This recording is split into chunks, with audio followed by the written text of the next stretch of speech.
ஆன்மீக நண்பர்கள் அனைவருக்கும் வணக்கம். புண்ணியங்கள் தரக்கூடிய இந்த மார்கழி மாதத்தினுடைய கடைசி சனி பிரதோஷமானது நாளை வரக்கூடிய சனிக்கிழமையில வருது. இந்த சனி பிரதோஷம் இந்த வருடத்தினுடைய கடைசி பிரதோஷமாக சொல்லப்படுது.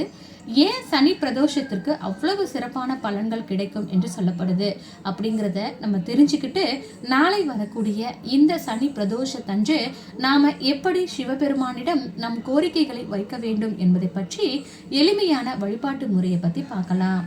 சனிக்கிழமைகள்ல வரக்கூடிய திரியோதசி மிக புண்ணியமான காலம். இந்த ஆண்டு மார்கழி மாதம், அதுவும் தன்னூர் பூஜை நடைபெறக்கூடிய நாளைய தினத்துல இந்த சனி பிரதோஷமானது வருகிறது. சிவபெருமானை வழிபடுவதற்கு உகந்த திதியானது திரியோதசி திதி. சிவனுக்கு உரிய அஷ்ட விரதங்கள்ல ஒன்றுதான் இந்த பிரதோஷ விரதம். தினமும் மாலை 4:30 மணியிலிருந்து 6 மணி வரையிலான 1.5 மணி நேரமும் பிரதோஷ காலமாக சொல்லப்படுது.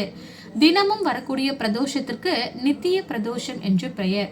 திரியோதசி திதியில வரக்கூடிய பிரதோஷ காலத்துல சிவ பூஜை செய்வதும் சிவ வழிபாடு செய்வதும் நமக்கு இருக்கக்கூடிய எல்லா விதமான கஷ்டங்களையும் போக்கும் தன்மையுடையதுன்னு சொல்லப்படுது. பிரதோஷ வழிபாடு சிறப்பானது என்றாலும் சனிக்கிழமைகள்ல வரக்கூடிய பிரதோஷமானது மகா சனி பிரதோஷமாக சொல்லப்படுது. சிவபெருமான் என்பவர் சனி பகவானுடைய குரு. அதனால சனி பிரதோஷத்தன்று விரதம் இருந்து சிவனை வழிபாடு செய்யக்கூடியவர்களுக்கு சனி பகவான் எந்த துன்பமும் அளிப்பதில்லை. மாறாக அமைதியையும் ஆசியையும் மட்டுமே அவர் வழங்குவார். குறிப்பா குழந்தை இல்லாதவர்கள் திருமண வாழ்க்கை மகிழ்ச்சியாக அமைய வேண்டும் என்று சனிக்கிழமை திரியோதசி அன்று விரதம் இருந்து வழிபடுவது சிறப்பான பலன்களை நமக்கு கொடுக்கும். சனி பிரதோஷத்தன்று விரதம் இருந்தால் சனியின் தீய பாதிப்புகளில் இருந்து விடுபட முடியும். சனி பிரதோஷ நாள்ல விரதம் இருப்பவர்கள் பணம் பிரச்சனைகள் உள்ளிட்ட எல்லா விதமான துன்பத்தில் இருந்தும் விடுபடுவாங்க.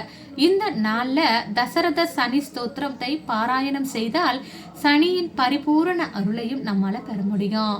சனி சாலிசா மற்றும் சிவ சாலிகா படிப்பவர்களுக்கு சனி தோஷத்தினுடைய தாக்கமும் குறைந்து நன்மைகள் மட்டுமே நடைபெறும். இந்த மார்கழி மாதத்துல பிரம்ம முகூர்த்த நேரத்துல ஒரு நாள் கூட எழுந்து நான் விளக்கேற்றி வழிபாடு செய்தது கிடையாது, சிவபெருமானுடைய ஆலயத்திற்கு சென்று வழிபடவே இல்லை என்று வருத்தப்படக்கூடியவர்கள் நாளை வரக்கூடிய சனி பிரதோஷத்தன்று சிவபெருமானை இப்படி வழிபடுங்க.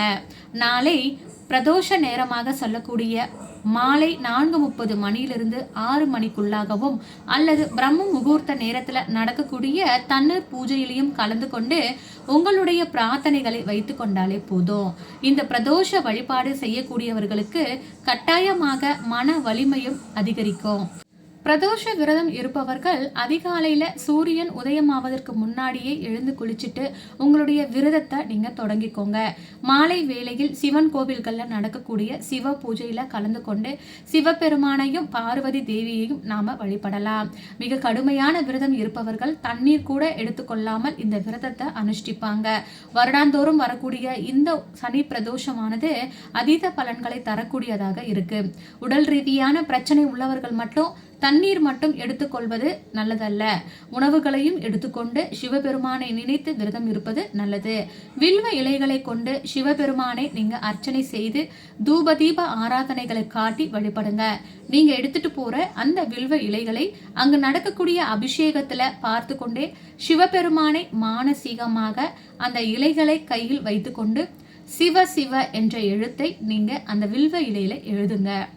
அப்படி எழுதிய அந்த இலைகளை நீங்க சிவபெருமானுடைய பாதத்துல சமர்ப்பித்திடலாம். நீங்க என்ன கோரிக்கை வச்சு அந்த நாமங்களை எழுதுனீங்களோ அது எல்லாமே சிவபெருமானுடைய காலடியில போய் சேர்ந்துடும். அதற்கு பிறகு நிச்சயமா உங்களுக்கு சிவபெருமானுடைய ஆசிகள் அனைத்துமே கிடைக்கும். நாளை காலையிலிருந்து மாலை பிரதோஷ வேளை வரைக்கும் நீங்க உபவாசம் இருப்பது நல்லது. இருந்த பிறகு பூஜையில் கலந்து கொண்டு அங்கு கொடுக்கக்கூடிய நைவேத்தியங்களை உண்டு உங்களுடைய விரதத்தை நீங்க நிறைவு செய்து கொள்ளலாம். அதற்கு பிறகு வீட்டில் வந்து விளக்கேற்றி வைத்து சிவபெருமானை மனதார நீங்க வழிபாடுகளை செய்யலாம். இப்படியாக வரக்கூடிய இந்த சனி பிரதோஷத்தன்று சிவபெருமானுடைய ஆசீர்வாதங்களை பெறுவதற்காகவும் அவருடைய அருளை பெறுவதற்காகவும் கண்டிப்பாக இந்த முறையில வழிபட்டு பாருங்க. சிவபெருமானுடைய நாமங்களை உங்கள் வாயால் சொல்லி அடுத்தவர்களையும் சிவ சிவ என்று சொல்ல வைப்பதன் மூலம் கோடி கோடி புண்ணியங்கள் நம்மை வந்து சேரும்.